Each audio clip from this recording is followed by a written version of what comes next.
Alors, nous sommes toujours le 24 février 2014 et en plus de l'affaire Gerty David sur laquelle je réagissais en remerciant Dieu d'avoir exaucé nos prières en rendant justice aux familles en souffrance de la victime. Et encore une fois, je dis à Dieu toute ma reconnaissance et je lui rends vraiment grâce et gloire pour cette affaire. Eh bien, un autre sujet en rapport avec la justice qui est venu devant la scène et dont on a parlé hier soir aux actualités. Et comme je disais tout à l'heure, je rends vraiment grâce et gloire à Dieu qui m'a mis à cœur depuis 2 à 3 semaines de traiter la question de la justice, de prendre le temps de créer ces vidéos, ces documents sur la question, sur le thème de la justice de Dieu. Je trouve que il n'y a que Dieu qui a pu m'inspirer de les faire à ce moment-ci, ce moment précis, et je dis toute la gloire en revient à Dieu. Pour moi, ça me démontre que c'est vraiment Dieu qui m'a mis à cœur de faire ces documents-là, de traiter le thème de la justice de Dieu, et toute la gloire lui en revient encore, puisque comme par hasard, ces 2 grosses affaires qui occupaient nos prières, qui étaient des points de prière pour nous, viennent sur le devant de la scène au même moment. Alors d'abord l'affaire Gerty David, qui a enfin connu, nous l'espérons, son épilogue avec en tout cas dans laquelle, comme je disais tout à l'heure, quelqu'un disait que justice a vraiment été rendue, et là encore je dis toute la gloire revient à Dieu, à Jésus, à son Saint-Esprit, notre merveilleux Dieu d'amour, le seul véritable juste juge.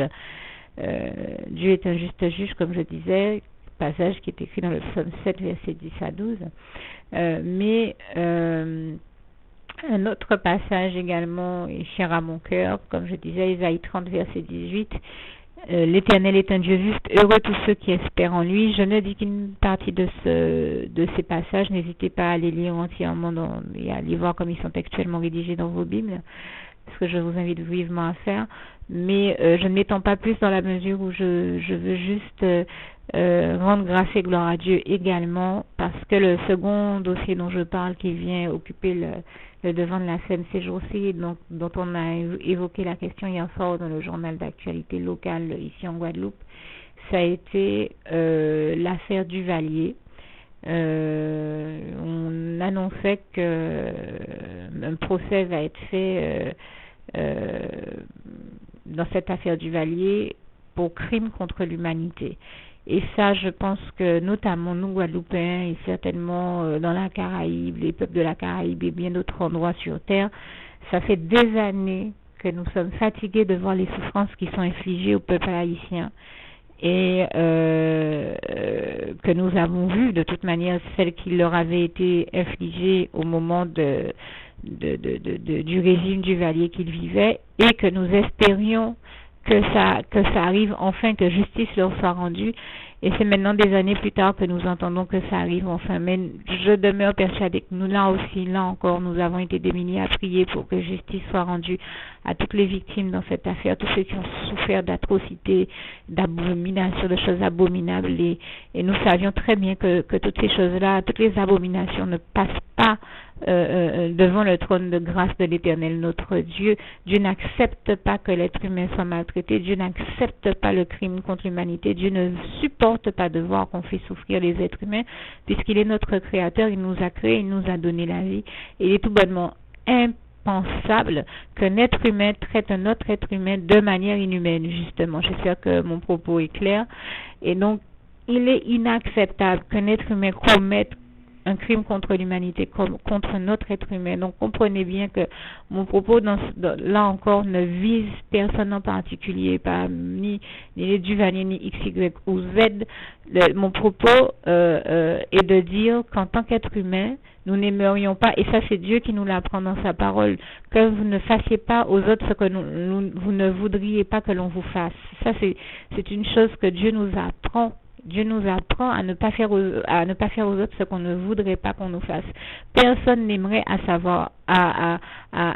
personne n'aimerait avoir à subir un crime contre l'humanité. Donc nous n'avons pas à infliger des souffrances telles aux autres. Et telles que celles qu'ont subi les peuples haïtiens ou dans bien d'autres régions de la Terre, en Afrique, en Inde, dans toutes ces régions de la Terre où on voit les pires choses être commises.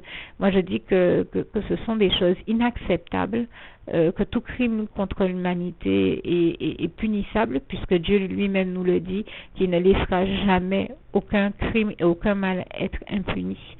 C'est Dieu qui nous apprend les voies de la droiture, c'est lui qui nous apprend toutes les bonnes valeurs de la vie, l'amour, la paix, la joie, la lumière, la justice de Dieu et toutes les bonnes autres valeurs de la vie que nous connaissons, qui nous ont été transmises et apprises par Dieu, et toute la gloire lui revient. C'est Jésus qui nous a laissé comme enseignement parmi les plus importants, l'un des principaux commandements de Dieu, c'est Jean 13, versets 34 à 35. Aimez-vous les uns les autres. Dieu nous apprend à nous aimer les uns les autres, ce qui implique de nous respecter les uns les autres et donc de nous faire du bien les uns aux autres et aussi de faire preuve de compréhension les uns avec les autres. Comment est-ce que certains êtres humains peuvent en arriver au stade où ils se laissent aveugler par le diable au point de devenir cruels et d'en oublier leur propre humanité, d'en oublier que celui qui est en face d'eux est un être humain comme eux-mêmes et de se laisser aller à commettre les pires choses et se laisser convaincre par le diable, illusionner, séduire par le diable au point de commettre les actes les plus violents jusqu'à commettre des crimes contre l'humanité. C'est tout bonnement inacceptable et il est normal que la justice de Dieu s'applique dans ces cas-là. Et moi je dis gloire à Dieu qui est en train de traiter le cadet du Duvalier, et même que je vais aller plus loin, je vous invite, tous ceux qui comme moi ont été touchés par cette affaire et cette histoire, à prier pour que la justice de Dieu s'accomplisse encore une fois et que sa très grande gloire soit démontrée dans toutes ces choses, afin que tout ce qui a été caché vienne à la lumière, tout ce qu'on nous a caché dans cette affaire vienne à la lumière, et que tous ceux qui sont coupables soient traités comme il se doit, et que toutes les victimes soient délivrées de leurs souffrances et dédommagées dans cette affaire. Et que Dieu les bénisse, les soutienne, leur donne la force de témoigner et de faire tout ce qu'il y a à faire d'autre dans cette affaire. Mais nous faisons confiance à Dieu, nous savons très bien que au-delà même de ce que nous pouvons imaginer ou espérer, Dieu le fera toujours, et je lui rends déjà grâce et gloire par la foi pour tout ce qu'il va faire, et je dis déjà par la foi que toute la gloire revient à Dieu, à Jésus, à son Saint-Esprit pour tout ce qu'il va faire, mais je tenais à lui rendre grâce et gloire déjà, parce que au moins on a décidé dans ce tribunal que les plaintes étaient recevables et que le crime contre l'humanité pouvait déjà être retenu dans cette affaire. Donc moi je dis c'est déjà une grande avancée depuis des années que tout est fait pour que la vérité ne soit pas vue et su dans cette affaire, mais c'est déjà une grande avancée que je tenais à saluer, et je tenais à remercier Dieu, à le glorifier. Vraiment, je le dis encore, toute la gloire revient à Dieu, à Jésus, à son Saint-Esprit, pour avoir permis cette avancée et déjà avoir dénoué les choses dans cette affaire dans laquelle on sent vraiment que les ténèbres font tout pour que la vérité ne soit pas sue, que le diable et les ténèbres font tout pour que la vérité ne soit pas sue. Mais je proclame déjà au nom puissant de Jésus que la vérité de Dieu et la justice de Dieu vont s'accomplir et être démontrées dans cette affaire au nom puissant de Jésus. Et je vous parle avec énormément d'émotion parce que c'est un dossier qui me tient à cœur. Pourtant, je ne suis pas haïtienne, je ne connais personne de toute cette affaire, en tout cas pas à ma connaissance, mais je me sens solidaire de la cause de toutes les victimes là encore dans cette affaire, et je dis vraiment toute la gloire revient à Dieu, à Jésus, à son Saint-Esprit que nous sentons à l'œuvre dans cette affaire, et je proclame déjà la victoire pour l'Éternel, notre Dieu, le seul qui a toujours la victoire sur le diable, Dieu, Jésus-Christ et son Saint-Esprit, et toute la gloire lui revient. Je proclame déjà la victoire pour toutes les victimes, les enfants de Dieu qui sont dans cette affaire, impliqués dans cette affaire, et je dis déjà par la foi, louange, honneur et gloire à toi, éternel mon Dieu. Toute la gloire te revient, éternel mon Dieu, Jésus d'amour, Saint-Esprit, pour tout ce que tu vas faire dans cette affaire et que tu as déjà fait. Merci Seigneur, merci pour l'exaucement des prières. Nous te disons tout notre amour et notre reconnaissance. Louange, honneur et gloire à toi. Et là encore, je dis aux victimes, aux familles des victimes, à tous ceux qui sont éprouvés, tenez bon, le Seigneur Jésus est avec vous, Dieu est avec vous, Jésus-Christ est avec vous, le Saint-Esprit est avec vous, il vous entoure, il ne vous abandonnera jamais, faites-lui confiance, priez-le, demandez-lui de sauver, de prolonger vos vies, de vous accorder la grâce de son secours, d'aide d'urgence et d'une prompte délivrance. Chaque fois que nécessaire, le Seigneur, il est là, il est avec vous, il est à l'œuvre pour vous délivrer de vos souffrances dans cette affaire. Faites-lui confiance. Et je termine par le souhait de mon cœur pour vous. Philippiens 4, verset 7. Que la paix de Dieu qui surpasse toute intelligence garde vos cœurs et vos pensées en Jésus-Christ. Que Dieu vous garde et vous bénisse tous abondamment, puissamment, richement. Faites-lui confiance. Il est là, il vous garde, il agit en votre faveur. Il plaide votre cause. Ne perdez pas de vue que Jésus-Christ est le meilleur des avocats. Il ne vous abandonnera jamais. Alors tenez bon, continuez à faire confiance à Dieu. Il est là avec vous. Il ne vous abandonnera pas et il vous conduira jusqu'à la victoire. Et de victoire glorieuse et divine en victoire glorieuse et divine et de gloire en gloire, comme il est écrit en 2 Corinthiens 3, verset 18. Nous qui le visage découvert contemplons sa gloire, de gloire en gloire. Et je peux vous dire que nous voyons la gloire de Dieu de gloire en gloire et déjà ce que nous sommes en train de voir, cette avancée dans cette affaire, que le crime contre l'humanité ait été déjà retenu comme chef d'accusation contre ceux qui ont commis toutes ces abominations et horreurs, c'est déjà une grande avancée et déjà une grande victoire que Dieu nous donne dans cette affaire et je dis toute la gloire revient à Dieu, à Jésus, à son Saint-Esprit. Que le Seigneur vous bénisse tous et à bientôt.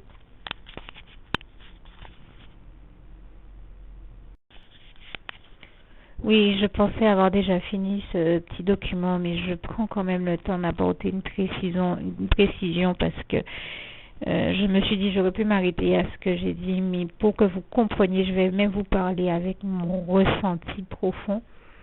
Je vous le dis, je m'attends sincèrement à Jésus, je m'attends à voir la gloire de Dieu dans cette affaire du Valier. Je m'attends à voir la gloire de Dieu, de Jésus et de son Saint-Esprit. Je lui rends déjà grâce et gloire par la foi et je vais vous parler du fond du cœur en mettant même mes tripes sur la table, en vous donnant mon ressenti. Et Jésus pas qu'apprend, ça qui va dans l'affaire là, ça, affaire du Valier là, ça. Jésus pas qu'apprend et Dieu ne prend pas, Dieu n'accepte pas, ça ne passe pas devant le trône de sa grâce que l'on commette des crimes contre l'humanité. Et je vous le dis, dans cette affaire, Dieu ne va pas laisser le mal être impuni. Et je demande déjà grâce et gloire à Dieu. Toute la gloire revient à Dieu, à Jésus-Christ et à son Saint-Esprit pour tout ce qu'il a déjà fait, mais pour tout ce qu'il va faire encore. Parce que ça ne passe pas devant le trône de l'Éternel, notre Dieu, le crime contre l'humanité. Ça ne passe pas et ça ne passera jamais. J'aimerais que ce soit bien entendu. Et je le dis pour que les victimes soient encouragées, les victimes de crimes contre l'humanité. Dieu ne les abandonnera jamais. Dieu ne va jamais laisser commettre de tels actes. C'est du mal et c'est du mal au plus haut point. Et Dieu, c'est le bien et c'est le bien au plus haut point. Et je crois profondément, croire en Dieu, c'est croire à la suprématie du bien sur le mal. Donc Dieu ne laissera pas ça passer comme ça. Dieu ne laissera pas ça se passer comme ça. Il est auprès de toutes les victimes, qu'elles le sachent, et qu'elles le sachent du fond du cœur. Dieu est là avec elles, Dieu les soutient, et Dieu va les défendre. Jésus-Christ est le meilleur de tous les avocats, je peux vous le dire. D'accord? Pour l'avoir déjà vu gagner bien des affaires juridiques. Jésus-Christ est le meilleur de tous les avocats, et il est là pour défendre la cause du bien, de l'amour, de la paix, de la joie, de la lumière, de la justice de Dieu, la vraie justice, de vrai, la véritable justice pour rendre justice à tous les opprimés, tous ceux qui sont victimes, tous ceux qui ont souffert d'injustice. Jésus est là, Jésus est leur défenseur, Jésus les soutient et Jésus ne les abandonnera jamais. Que ce soit bien clair et bien entendu. Et je vous le dis encore, je m'attends à contempler la gloire de Dieu dans cette affaire parce que c'est allé trop loin, trop de mal a été fait aux victimes et aux personnes qui ont souffert dans cette affaire. Trop, c'est trop. Jésus va prendre leur défense.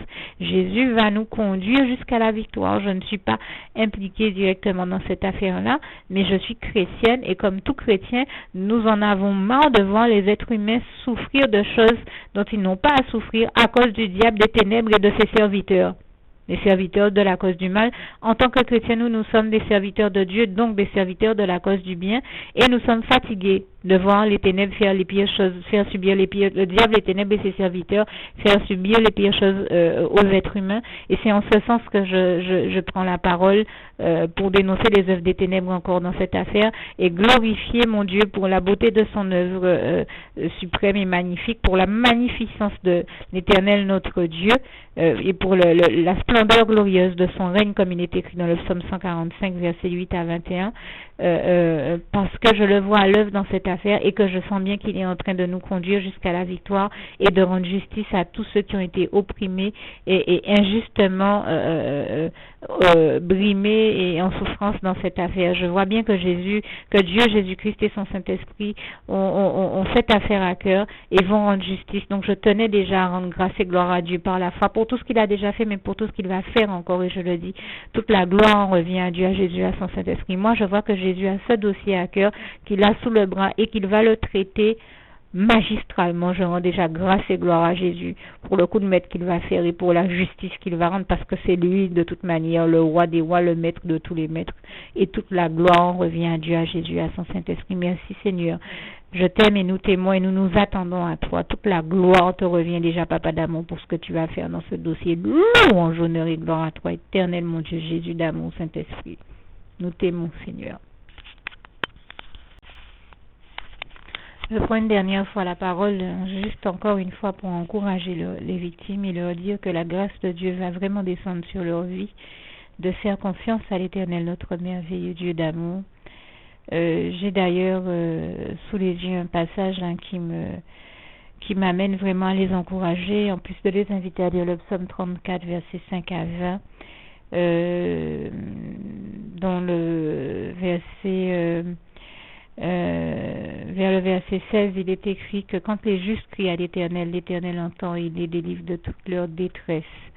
L'Éternel est auprès de ceux qui ont le cœur brisé, auprès de ceux qui ont l'esprit dans l'abattement. Le malheur atteint souvent le juste, mais l'Éternel l'en délivre toujours, et je rends grâce et gloire à l'Éternel, notre merveilleux Dieu d'amour, à Jésus et à son Saint-Esprit. Parce que je peux vous dire que j'ai vu Dieu à l'œuvre vraiment dans cette affaire au tribunal. Peut-être que les gens qui n'ont pas l'habitude d'entendre Dieu, c'est passé inaperçu à leurs yeux. Je vous assure que Dieu, Jésus, son Saint-Esprit était à l'œuvre là dans cette affaire, était en train de défendre le cas des victimes, et je lui rends grâce et gloire, et que c'est lui qui a parlé. J'ai entendu Dieu parler, je suis là pour vous en témoigner, je lui rends grâce et gloire pour faire en sorte que le crime contre l'humanité soit reconnu dans cette affaire, et c'est normal parce qu'il y a réellement eu crime contre l'humanité. Ce n'est pas normal qu'on traite des êtres humains comme des chiens, qu'on traite des êtres humains comme ils ont été traités dans cette affaire. Un être humain n'est pas un chien, un être humain c'est un être humain. Et donc moi je rends grâce et gloire à Dieu qui a fait en sorte que la vérité triomphe dans cette affaire et que la justice soit traitée. Et moi, je dis vraiment, toute la gloire revient à Dieu, à Jésus, à son Saint-Esprit, que la justice soit rendue. Il y a très longtemps que nous sommes des milliers à avoir très bien compris qu'il est question là de crimes contre l'humanité, et il fallait que ce soit reconnu. Et j'ai vu Dieu à l'œuvre pour que ce soit reconnu, et j'ai entendu Dieu parler pour que ce soit reconnu et que justice soit rendue aux victimes. Donc je sais qu'il est en train de rendre justice aux victimes, et je lui rends grâce et gloire pour ça, et je leur dis encore que la grâce de Dieu va descendre dans leur vie. N'hésitez pas aussi à lire le psaume 121, verset 1 à 8, et dont le verset 2 dit d'où me viendra le secours me vient de l'Éternel. Voici, il ne sommeille ni ne dort celui qui garde Israël, celui qui garde son peuple, l'Éternel notre merveilleux Dieu d'amour. C'est le verset 4 du psaume 121, et j'ai sous les yeux le psaume 54, verset 6 qui dit voici, Dieu est mon secours, le Seigneur est le soutien de mon âme. Et vous avez encore Job 5, verset 8 à 9 qui dit pour moi j'aurai recours à l'Éternel. C'est à l'Éternel notre merveilleux Dieu d'amour qu'il faut avoir recours pour que justice nous soit rendue et que nous soyons délivrés de toutes les épreuves de nos vies. Et je vous dis à tous, ne perdez jamais de vue Romains 8, verset 37. Déjà, vous voyez toute épreuve que vous traversez dans votre vie, comme Dieu nous y invite dans sa parole en Jacques, avoir toutes les épreuves de nos vies comme un sujet de joie complète, mais ne perdez jamais, puisque nous savons, comme il est écrit en Romains 8, verset 28, et ne perdez jamais de vue ces réalités, Romains 8, verset 28, toutes choses concourent au bien de ceux qui aiment Dieu et qui sont appelés selon ses desseins. Romains 8, verset 31, si Dieu est avec nous, qui sera contre nous? Eh bien, je vous le donne en mille. Dieu est tout-puissant. Si Dieu qui est tout-puissant est avec nous, qui sera contre nous? Personne. Romains 8, verset 37, mais en toutes ces choses, nous sommes plus que vainqueurs par celui qui nous a aimés, Jésus-Christ. Et bien sûr, Dieu étant celui qui nous a aimés le premier, c'est lui qui nous donne, qui nous conduit jusqu'à toutes les victoires de nos vies, comme je sais déjà et je proclame déjà qu'il va conduire toutes les victimes, tous ceux pour qui il le souhaite et qu'il sait très bien être innocente dans cette affaire jusqu'à la victoire. Et je rends grâce et gloire à Dieu, à Jésus et à son Saint-Esprit et pour tout ce qu'il va faire encore une fois. Et je voudrais terminer en disant également, en rappelant également ces trois passages du psaume 60 ou 108 versets 13 à 14. Donne-nous du secours contre la détresse, ô Éternel mon Dieu, car le secours de l'homme n'est que vanité, mais avec Dieu nous ferons des exploits, car il écrasera tous nos ennemis. Je voulais également citer le passage de Marc 9 verset 23. N'oubliez jamais que tout est possible à celui qui croit en Dieu, en Jésus-Christ et en son Saint-Esprit. N'hésitez pas à lire également Philippiens 4, versets 4 à 21. Et je termine donc avec Marc 10, verset 27. N'oubliez pas que tout est possible à Dieu. N'oubliez pas que tout est possible à Dieu. Je ne sais pas pourquoi je pense également à Proverbe 10, verset 22 que je vais également citer. Ne perdez pas non plus de vue que c'est la bénédiction de l'Éternel qui enrichit et il ne la fait suivre d'aucun chagrin. Ce n'est pas l'argent qui enrichit, c'est la bénédiction de l'Éternel. Donc suivez Dieu. Et surtout que tous ceux qui se rendent compte s'il y en a dans cette affaire, je ne sais pas pourquoi je me suis retrouvée à vous dire ça, mais peut-être qu'il y a des personnes qui sont concernées par ce que je vais dire. Dans les cas d'affaires juridiques comme ça, très souvent, les ténèbres essaient d'étouffer la vérité en essayant d'acheter les témoins, ceux qui pourraient dire la vérité, en essayant de les acheter en leur proposant de l'argent ou de belles situations ou des maisons ou x, y, z choses. Ne vous laissez pas séduire par le diable et ses serviteurs. Ne vous laissez pas acheter. Dites la vérité et ne perdez jamais de vue que si vous avez des besoins, même si vous êtes dans la pire des situations, le Seigneur nous le dit bien en Philippiens 4, verset 19. Ne perdez pas de vue si c'est Dieu que vous avez choisi, que vous avez fait le bon choix, que vos problèmes et vos épreuves et les situations terribles que vous traversez ne sont que ponctuelles, que Dieu vous en délivrera toujours, il ne vous abandonnera pas, il ne vous laissera pas subir ces situations éternellement. Ces problèmes-là et ces situations néfastes et problématiques, ces épreuves-là ne sont que passagères. Ce sont des problèmes passagers, ponctuels, alors que Dieu, lui, est éternel. Dieu va vous en délivrer. Et si vous avez des besoins, remettez-les tous entre les mains de Dieu en prière, comme le passage de Philippiens 4, verset 6 nous y invite, mais surtout ne perdez surtout pas de vue Philippiens 4, verset 13 qui dit « Je puis tout par celui qui me fortifie ». Jésus-Christ vous fortifiera, il vous donnera la force de faire tout ce qu'il y a à faire. Ne perdez pas que le psaume 29, verset 11 nous dit bien que l'Éternel est celui qui donne la force à son peuple, qui le bénit et qui le rend heureux. Et ne perdez pas non plus de vue que l'Éternel, notre merveilleux Dieu d'amour, est le seul Dieu vivant, tout-puissant et 3 fois saint. Donc, il est le seul maître de tout l'univers. Il est tout puissant. Donc, je voulais citer tout à l'heure le psaume 24, verset 1, à l'Éternel la terre et tout ce qu'elle renferme. Toutes les richesses appartiennent à Dieu. Donc, faites confiance à Dieu. Vous avez des besoins, remettez ces besoins-là à Dieu. Dieu pourvoira à vos besoins. Mais ne laissez pas, et c'est vraiment écrit, Dieu nous l'a écrit en Philippiens 4, verset 19, et mon Dieu pourvoira à tous vos besoins selon ses richesses et avec gloire en Jésus-Christ.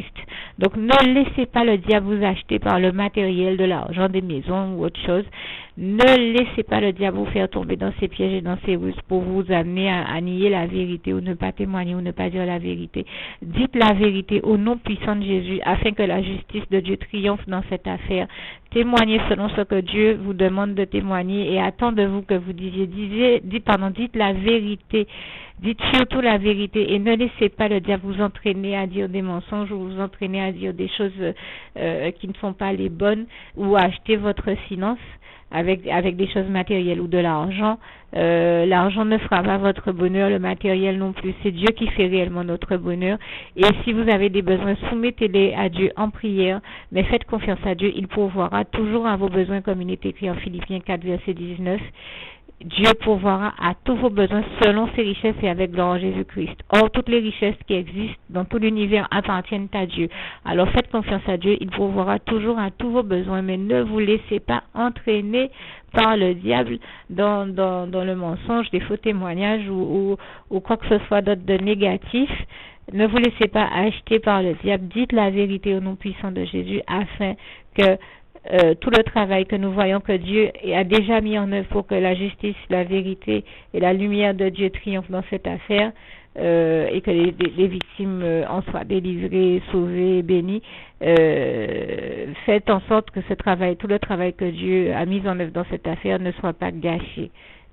Demandez à Dieu de vous donner la force de faire votre part et qu'il fasse tout le reste pour vous, mais surtout de vous donner la force et le courage de faire et de dire tout ce qu'il attend de vous. Au nom puissant de Jésus, ne perdez surtout pas ça de vue et ne tombez pas dans les pièges du diable au nom puissant de Jésus. Voilà, que le Seigneur vous bénisse tous et encore une fois, je vais terminer avec ce passage qui est cher à mon cœur, mais qui est vraiment le fruit de mon cœur pour vous, Philippiens 4, verset 7. Que la paix de Dieu qui surpasse toute intelligence garde vos cœurs et vos pensées en Jésus-Christ, vraiment du fond du cœur. Que Dieu vous garde et vous bénisse et faites-lui confiance, il vous garde, il vous protège, il vous bénit. N'ayez peur de rien, ne vous laissez effrayer et séduire par rien et encore moins par le diable parce qu'il ne peut pas empêcher la vérité et la justice de Dieu de s'accomplir. Et je le dis encore, je rends déjà grâce et gloire par la foi à Dieu pour ce qu'il va faire dans cette affaire. Que Dieu vous bénisse tous, à bientôt. N'hésitez pas, si vous voulez également me laisser des messages, à le faire sur ma messagerie Facebook ou des commentaires juste en dessous de ces vidéos, de ces documents dans la rubrique commentaires indiquée à cet effet. Que Dieu vous bénisse tous, à bientôt.